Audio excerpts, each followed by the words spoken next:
आपला problem सेटमधला question number 14 पर्यंतचे मागच्या व्हिडिओत कंप्लीट झालते. आता जो क्वेश्चन आहे क्वेश्चन नंबर 15 सर्कल टॉपिकमधला जो 15 आहे त्यामध्ये क्वेश्चन नंबर 15 काय, in figure major of arc W Y arc 45 आहे, major of arc x Z 68 degree दिला आहे. देन फाईनमध्ये 3 क्वेश्चन विचारलेत आपल्याला. त्यातला जो पहिला क्वेश्चन आहे तो बघूया. काय क्वेश्चन आहे, find the measure of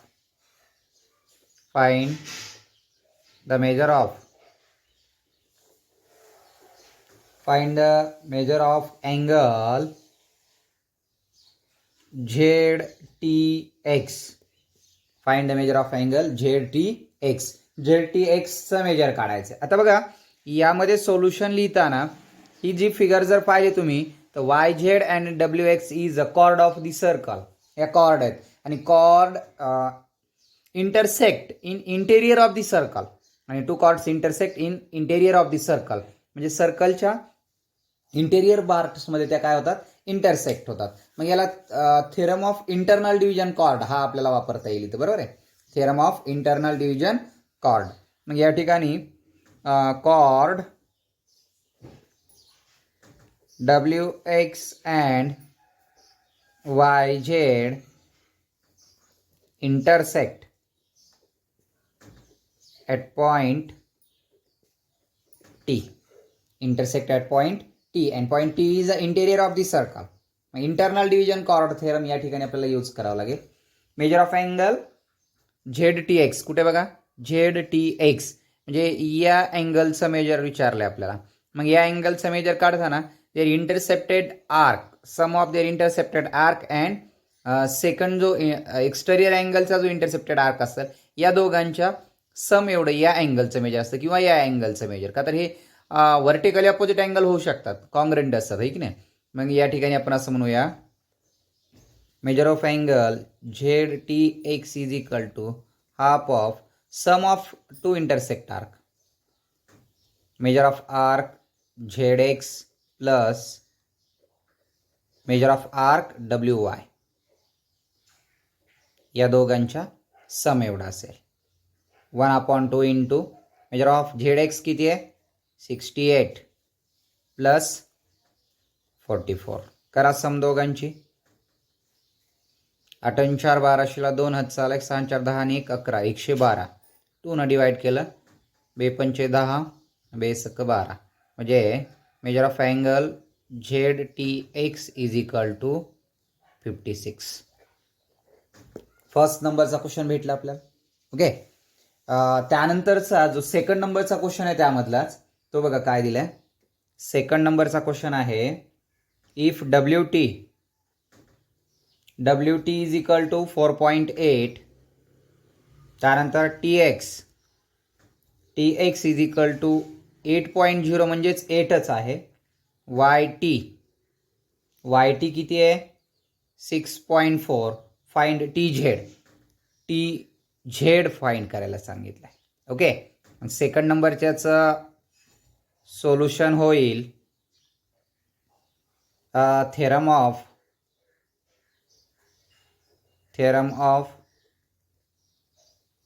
internal division chord. Theorem of internal division chord. मग थेरम ऑफ इंटरनल डिव्हिजन कॉर्डनुसार काय होणार, मग आपल्याला माहिती थेरम ऑफ इंटरनल डिव्हिजन काय असतं, the product of their chords. Product जो असतो, प्रोडक्ट इज इक्वल ऑफ कॉर्ड्सचा जो प्रोडक्ट असतो त्या दोघांचा इक्वल असतो. म्हणजे YT into TZ is equal to WT into TX. बघा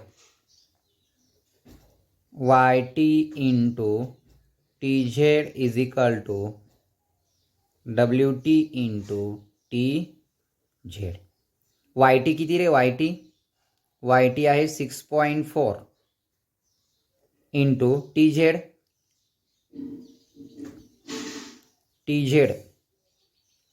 कुठे बघा, TZ फाइंड करायचं आहे आपल्याला. Okay. TZ as it is WT 4.8 into TZ 2 वेळेस कसं काय, 1 मिनिट बघा, WT इंटू TX आहे इथं टी एक्स किती आहे? टी एक्स आहे 8. T Z is equal to 4.8 into 8 upon 6.8 6.4. करा सिम्प्लिफाय जर केला तर काय येऊ शकतं? एक अंकानं पॉईंट पुढं गेला. 48 into 8 upon 64.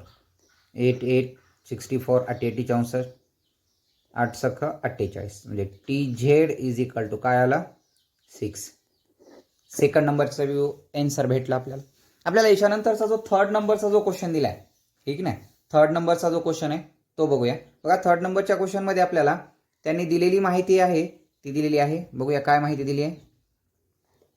Third number WX 25, YT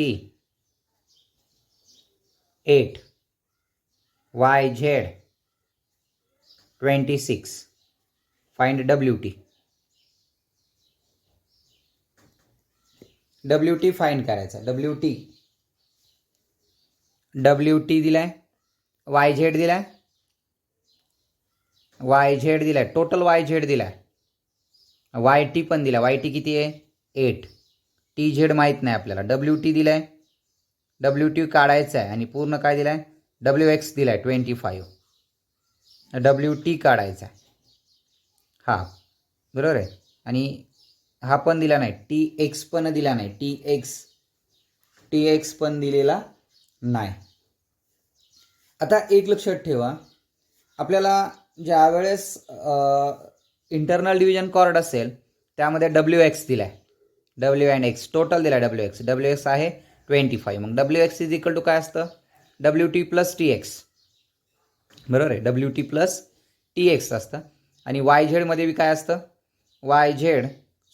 YT पण दिलाय आणि TZ पण दिलाय. बरोबर आहे. बघा WX दिलाय 25, YT 8 आहे, YZ 26 आहे. Y पासून Z पर्यंत 26 आहे. ओके. मग बघा आपण अगोदर असं बघूया सोल्युशनमध्ये. YZ is equal to YT plus TZ. YZ किती आहे? YZ आहे 26, YT आहे 8 plus TZ. TZ is equal to 26 minus 8. TZ is equal to किती आलं? 18. TZ भेटला 18. ओके. आता आपल्याला याच्यामध्ये जो रिमेनिंग्स आहेत राहिलेले ते फाइंड करायचे आहेत आपल्याला. बघा मग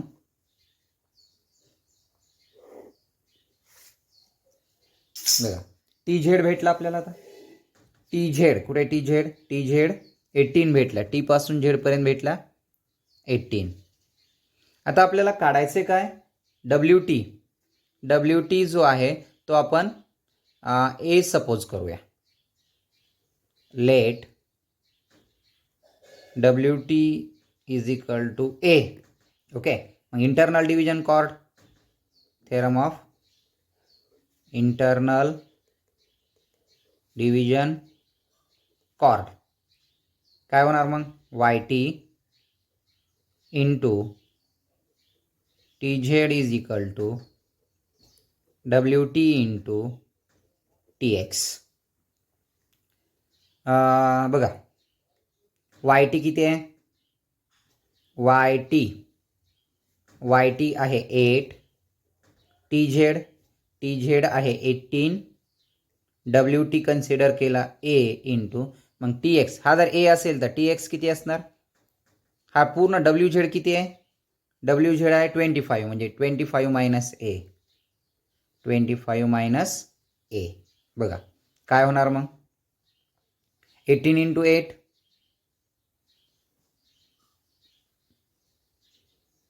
144. 18 is equal to 25 into A 25A minus A into A square.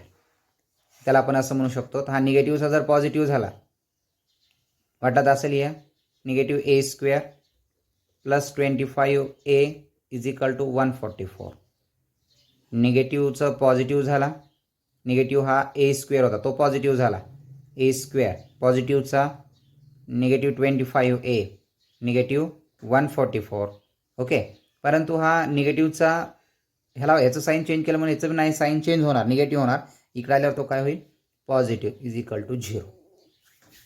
Quadratic equation तयार होतं बघा, क्वाड्रॅटिक इक्वेशन तयार होतं. क्वाड्रॅटिक इक्वेशन या स्वरूपात होतं, A square minus 25a plus 144 is equal to 0 या स्वरूपामध्ये तयार होईल. आता हे सॉल्व्ह करताना आपल्याला या ठिकाणी जो नेक्स्ट क्वेश्चन आहे याच्या पुढचं जी प्रोसेस होईल ती आपल्याला आता बघावं लागेल. बघा, क्वाड्रॅटिक इक्वेशन तयार होते. बघा काय होणार मग, आता आपल्याला फॅक्टर्स पाडायचे म्हणजे क्वाड्रॅटिक इक्वेशननं सॉल्व्ह करावं लागेल, हे की नाही. पॉझिटिव्ह 144a स्क्वेअर, येणारा प्रोडक्ट पॉझिटिव्ह, मधल्या पदाला साईन आहे म्हणजे दोन्ही निगेटिव्ह निगेटिव्ह. मल्टिप्लिकेशन 144 आली पाहिजे आणि ॲडिशन मात्र 25 आली पाहिजे, बरोबर आहे. 144 आणि बेरीज 25 आली पाहिजे. बघा बरं कोणते फॅक्टर्स येतील क्वाड्रॅटिक इक्वेशननुसार. 144 आणि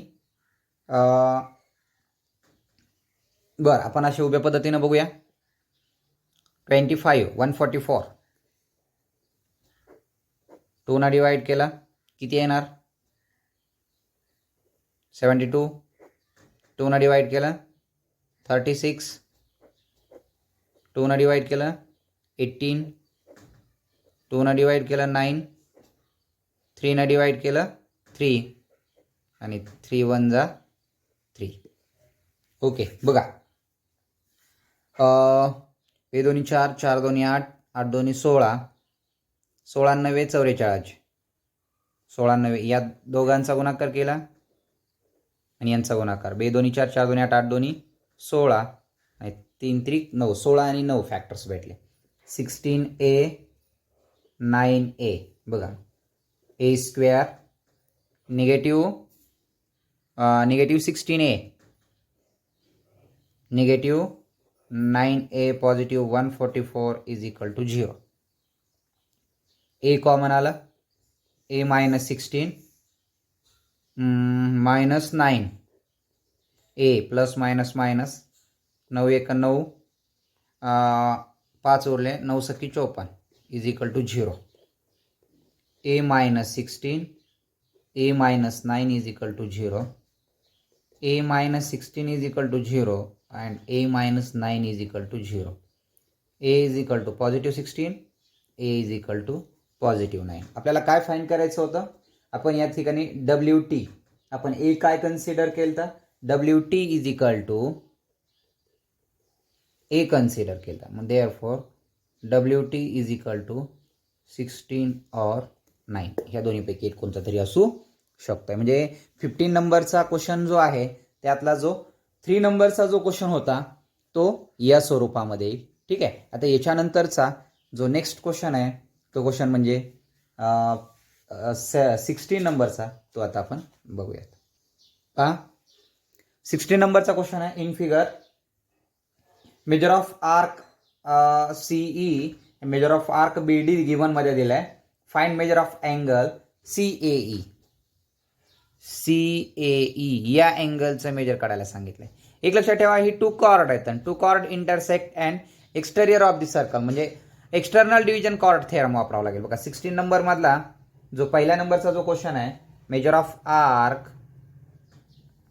CE is equal 54 degree, major of arc BD is equal 23 degree. Find angle CAE. CAE find म्हणतात. मग या ठिकाणी आपल्याला cord BC and DE intersect at point A. Intersect at point A. And A is the exterior point. A point is the exterior of the circle. मग या ठिकाणी measure of angle CAE is equal to half of measure of arc, यामध्ये intersect हा large एन हा large एन हा small आहे.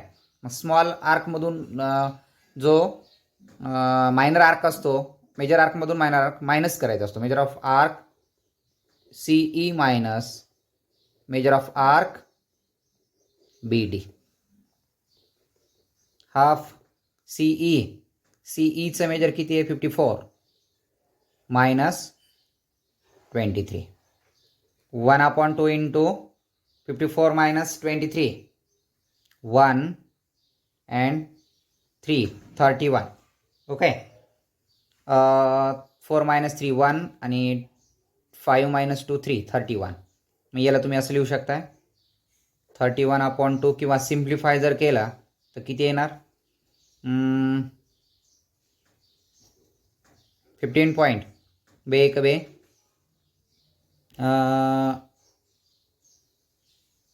बेपंचे 10 आणि बेपंचे 10 15.5. हा जो आहे CAE अँगल किंवा 31/2 म्हणा त्या स्वरूपात पण तो चालतो. 54 मायनस 23. ओके. हा झाला क्वेश्चन नंबर फर्स्ट.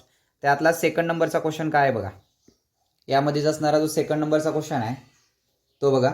सेकंड नंबरचा क्वेश्चन काय दिला आपल्याला AB is equal to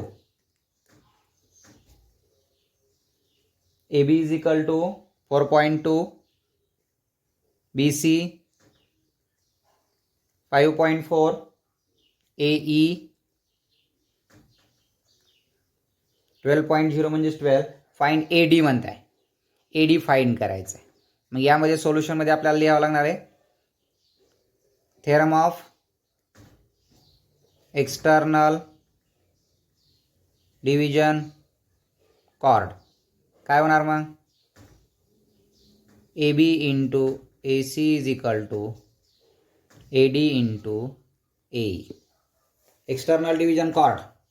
okay. AB किती बघा. AB दिले आपल्याला 4.2. AC फाइंड करायचं आहे का आपल्याला AB दिलाय आणि BC पण दिलाय 5.4. या दोघांची ॲडिशन करावं लागेल. BC दोघांची मिळून किती होणार बरं 6 9.6 इज इक्वल टू AD दिलाय फाइंड करायचं आहे. AE दिलाय AE आहे 12. 4.2 into 9.6/12 is equal to AD. बघा कितीनं सिम्प्लिफाय होईल 2 न बे 12 बे 2 4 बे 1 बे. दोघांचा गुणाकार करावा लागेल 21. AD is equal to 2.1 into 9.6. 2.1 is equal 2.1 into 9.6 या दोघांचं मल्टिप्लिकेशन करावं लागेल. 21 2 42 21 63 21 4 84 21 5 5 21 सक 26 126 ला 6 चाले 12. त्यानंतर 21 9 189 प्लस 12 9 2 11 1 हात चाला 1 8 1 9 1 10 0 हात चाला 1 201. बरोबर आहे. 2 अंकानं पॉईंट आहे. 201 जो आहे तो या ठिकाणी 21 आणि 96. ठीक नाही. दोघांचा मल्टिप्लिकेशन केला तर वाटलं तर इथं करा. अगोदर असा कन्सिडर करा 96 गुणवले 21 6 1 6 9 1 9 6 2 12 2 हात चाला 1 9 2 18 1 19 बेरीज करा 6 9 2 11 1 हात चाला 1 10 0 हात चाला 1 किती अंकान पॉईंट आहे 2 अंकानं 20.16 AD. दुसऱ्या नंबरचा भेटला. आता तिसऱ्या नंबरचा जो क्वेश्चन आहे आपल्याला दिलेला तो बघावा लागेल. बघा 3 नंबरचा क्वेश्चन काय दिलाय. 3 नंबरमध्ये दिले AB किती आहे 3.6 AC 9.0 म्हणजेच 9 आहे. AD 5.4. फाइंड AE काढायचं आहे आपल्याला अगोदर पूर्ण AE. बघा AB दिलाय त्यानंतर AC पण दिलाय. ए डी दिलाय, ए ई काढायचं आहे आपल्याला, बरोबर आहे की नाही, A E, find A E. Internal division chord, sorry external, theorem of external division chord, A B into A C is equal to A D into A E. A B किती आहे, जो ए बी आहे तो 3.6, A C 9, A D आणि find करायचं आहे A E. 3.6 into 9 upon 5.4 into A E. 9 1 जा 9, 9 6 जा 54, 9 सकी 54. यांना डिवाइड केला, एक एक अंकान पॉईंट पुढे गेले, 6 1 जा 6, 6 6 जा 36. A E is equal to काय आलं, 6. 3 numbers. A is equal to किती आलं, 6. ओके. या स्वरूपामध्ये जो आपला प्रॉब्लेम सेटमधला 16 नंबरचा जो क्वेश्चन होता तो या पद्धतीनं सॉल्व झालेला आहे. याच्यानंतरचा जो नेक्स्ट क्वेश्चन आहे, क्वेश्चन नंबर 17, तो आपण पाहूया. ठीक आहे. बघा प्रॉब्लेम सेटमधला जो 17 नंबरचा जो क्वेश्चन आहे त्यामध्ये काय म्हणलंय, in figure chord E F parallel to chord G H. Okay. Two lines are parallel and their transversal जर झाली तर हे जे अँगल आहेत हे झेडच्या स्वरूपात तयार होतात. ओके. म्हणजे अल्टरनेट अँगल जे आहे ते या ठिकाणी तयार होते. प्रूफमध्ये काय दिले बघा, नंबरवरचं, draw segment G F, draw segment G F. G F draw करा म्हटलं, केली. त्यानंतर अँगल ई एफ जी, हा angle E F G congruent angle F G H. मी आता जसं तुम्हाला सांगितलं की या ठिकाणी तयार होणारा हा जो झेडच्या स्वरूपात तयार होलेला जो अँगल आहे तो कसला अँगल असतो, झेडच्या स्वरूपात तयार होणारा कोणता अँगल असतो, अल्टरनेट अँगल असतो. ओके. मग याचं जे रिझन तुम्हाला फिलिंग द ब्लँक्स मध्ये दिलंय त्याचं रिझन तुम्ही काय लिहिणार, alternate angle. Okay. Number 1 alternate angle, झेडच्या स्वरूपात जे अँगल तयार होतात त्याला आपण अल्टरनेट अँगल असं म्हणतो, की नाही. आता यामध्ये जो त्यांनी इन्स्क्राइब्ड अँगल थेरम दाखवलाय, सेकंड नंबरचं जे आहे ते बघा, अँगल ई एफ जी, कुठे बघा, ई एफ जीचं measure half of their intercepted arc, म्हणजे ई जीच्या हाफमध्ये असा 1/2 into measure of arc E G, आणि याला म्हटलंय इन्स्क्राइब्ड अँगल थेरम. हा सेकंड नंबरचा झाला, इन्स्क्राइब्ड अँगल थेरम. ओके. मग या ठिकाणी तुमचा जो ई एफ जीचं जो मेजर आहे, half of measure of arc E G, inscribed angle theorem. त्यानंतर 3 नंबरमध्ये दिलं आहे angle F G H is equal to half of measure of arc F G एचचं मेजर एफ एच. परत याचं पण रिझन काय असणार, याचं पण रिझन असणार इन्स्क्राइब्ड अँगल थेरम. ओके. आता मला सांगा या ठिकाणी इन्स्क्राइब्ड अँगल थेरम झाल्याच्या नंतर एक लक्षात ठेवा, हे अँगल कॉन्ग्रंट आहे. हा जो अँगल आहे तो या आर्क्सच्या हाफमध्ये. ओके. आणि हा अँगल कॉन्ग्रंट याच्यासोबत आहे, हा या आर्कच्या याच्यामध्ये, म्हणजे inscribed angle are congruent, their intercepted arc are congruent. म्हणजे अँगल जर कॉन्ग्रंट असतील तर त्यांचे इंटरसेप्टेड आर्क पण काय असणार, कॉन्ग्रंट असणार. मग यावरून आपल्याला असं म्हणता येईल from first second third from first, second and third. 1, 2, 3 वरून काय म्हणता येईल आपल्याला? Measure of arc EG is equal to measure of arc FH. Okay, FH. आता या ठिकाणी फ्रॉम फर्स्ट, सेकंड, थर्ड वरून म्हटलं, बरोबर आहे. मग आता कॉर्ड, याच्यानंतरच्या ज्या कॉर्ड आहेत, मग याला आपण असं म्हणू शकतो chord EG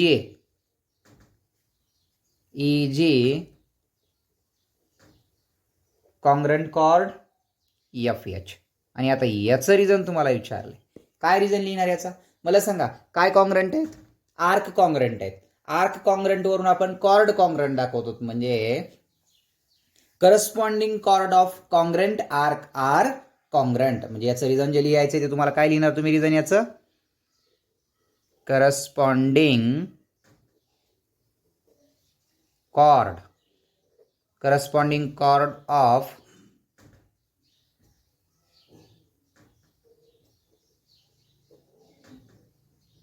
congruent arc are congruent. काय लिहिलं आपण? Corresponding chord of congruent arc are congruent. Therefore chord EG congruent chord FH. EG ला कॉंग्रंट कोणती होईल? FH. या स्वरूपामध्ये जो आपला क्वेश्चन नंबर 17 होता, ठीक नाही, तो या ठिकाणी काय झालाय? कंप्लीट झालाय. आता याच्यानंतरचा जो नेक्स्ट क्वेश्चन असेल तो आता आपण काय करूया बघूया. पहा, 18 नंबरचा जो क्वेश्चन आहे आपल्याला दिलेला, in figure P is the point of contact. P is the point of contact. आणि या अँगलचं मेजर दिलंय, या आर्क्सचं पण दिलंय, आणि find the measure of arc PQ. First नंबरचा क्वेश्चन. यामध्ये आपण काय वापरू शकतो? Angle POR half of measure of arc PR minus measure of arc PQ. Okay, मग यामध्ये आपल्याला असं म्हणता येईल, angle POR is equal to half of measure of arc PR दिलाय, PR आहे 140 minus measure of arc PQ. POR दिले आपल्याला, अँगल किती आहे POR? 36. 2 अपॉन मध्ये तिकडे आल्यावर into is equal to 140 minus measure of arc PQ. 36 दोन्ही 72, 72. हे 72 is equal to 140 minus measure of arc PQ. Measure of arc PQ negative आहे, तिकडे आल्यावर पॉझिटिव्ह होतील. Measure of arc PQ is equal to, हे 72 पॉझिटिव्ह आहे, तिकडे आल्यावर negative 2. Measure of arc PQ is equal to 140 मधून 72 लेस करा, मायनस करा, किती राहिले? 10 मधून 2 गेले 8, हातचा दिला, 14 मधून 8 गेले, 8 आणि 6 14. ओके, 68 डिग्री पहिला जो आहे तो PQ किती भेटला? 68 डिग्री. त्यानंतर त्यामधला जो सेकंड नंबरचा क्वेश्चन आहे, काय दिला आहे? OP is equal to 7.2. OQ किती आहे? 3.2. Find OR and QO. OR and QR हे दोन काढायचे आहेत आपल्याला. यामध्ये जो आपल्याला एक टँजेंट आहे आणि एक सिकेंड आहे, म्हणजे theorem of tangent secant segment theorem जो आहे तो वापरावा लागेल. मग याच्यामध्ये काय होतं, जी टँजेंट असते त्याच्या टँजेंटचा स्क्वेअर होतो. मग यामध्ये आपण असं म्हणूया, by theorem of tangent secant segment theorem. Okay, टँजेंटचा स्क्वेअर होतो म्हणजे ओ पीचा square is equal to O Q into O R. Okay, O P किती आहे? ओ पी आहे 7.2 होल स्क्वेअर. ओ क्यू दिलाय 3.2 इंटू ओ आर. 7.2चा स्क्वेअर होणार 2चा वर्ग 4, 2चा वर्ग 4. त्यानंतर किंवा तुम्ही असे करू शकताय 7.2 इंटू 7.2 अपॉन 3.2. स्क्वेअर म्हणजे काय असतो? 2 वेळेस 7.2 into 7.2 upon 3.2 is equal to O R किंवा आर ओ. बघा काय होणार मग? बे एक बे, बे सकूम 12, बे त्रिक 6, बे सकूम 12, 16 आणि 36.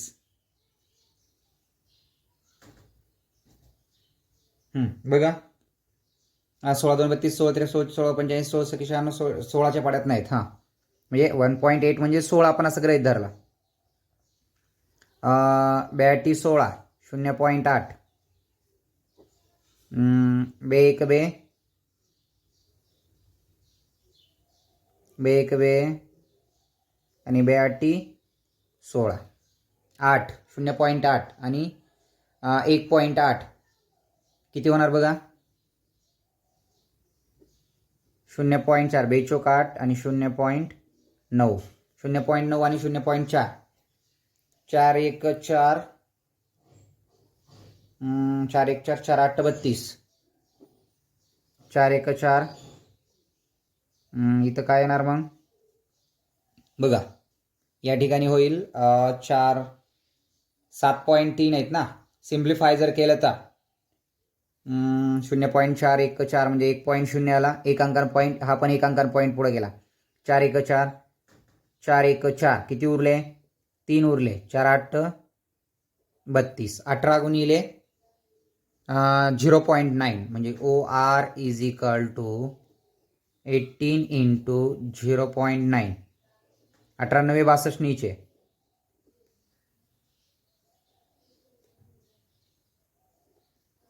16.2 भेटलं ओ आर.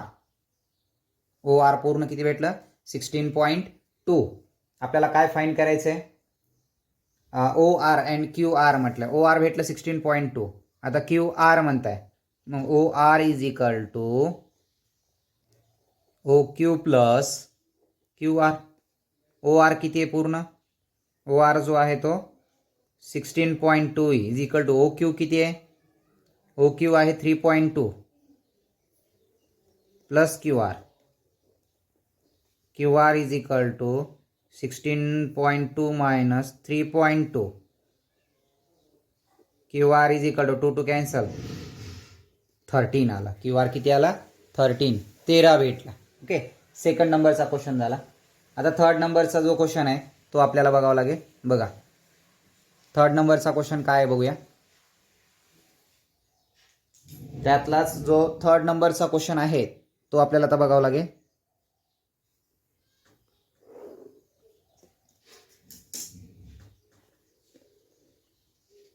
बघा थर्ड नंबरचा क्वेश्चन मध्ये काय दिले आपल्याला? ओपी दिलाय 7.2, ओ आर दिलंय 16.2. सेम याच स्वरूपामध्ये आहे. आता मला सांगा पहिल्या क्वेश्चनमध्ये याच्यामध्ये फरक कसा येतो? 7.2 7.2 दिलाय, इथं ओ क्यू दिलं 3.2, इथं ओ आर दिला 16.2. म्हणजे येणारा जे आन्सर असेल तुमचा ते डेफिनेटली किती असेल? 3.2 असेल. हे की नाही? या दोन्हीमध्ये चेंजेस होणार आहे. परत तोच theorem of tangent second OP square. OP square म्हणजे 7.2चा square is equal to O Q आहे का माहिती आपल्याला? ओ आर माहिती आहे. O Q into O R.